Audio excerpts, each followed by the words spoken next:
91 సంవత్సరాల టీటీడీ పాలక మండలి చరిత్రలో 3 సార్లు పాలక మండలి సభ్యునిగా 2 సార్లు తిరుమల తిరుపతి దేవస్థాన అధ్యక్షుడిగా అవకాశం ఇచ్చిన మహామూర్తి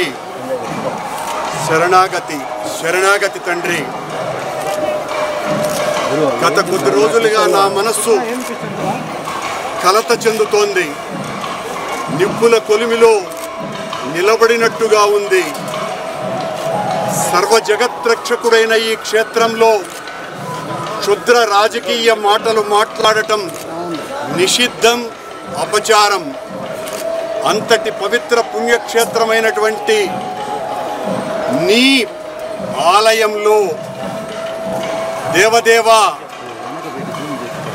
నీ అన్న ప్రసాదాలలో అత్యంత పవిత్రమైనటువంటి లడ్డూలో కళంకితమైనదని కలుషిత రాజకీయ మనస్కులు అత్యంత దారుణంగా ప్రవర్తిస్తున్నారు.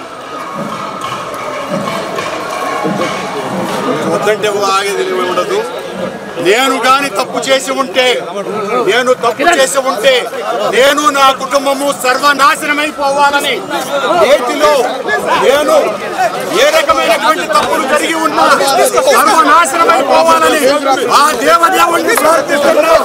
గోవిందా ఇది ప్రభుత్వం, ఈ నిర్వాహకం. నేను ఒక్క రాజకీయ మాట కూడా మాట్లాడలేదు. నేను ఏ పరీక్షకైనా సిద్ధం.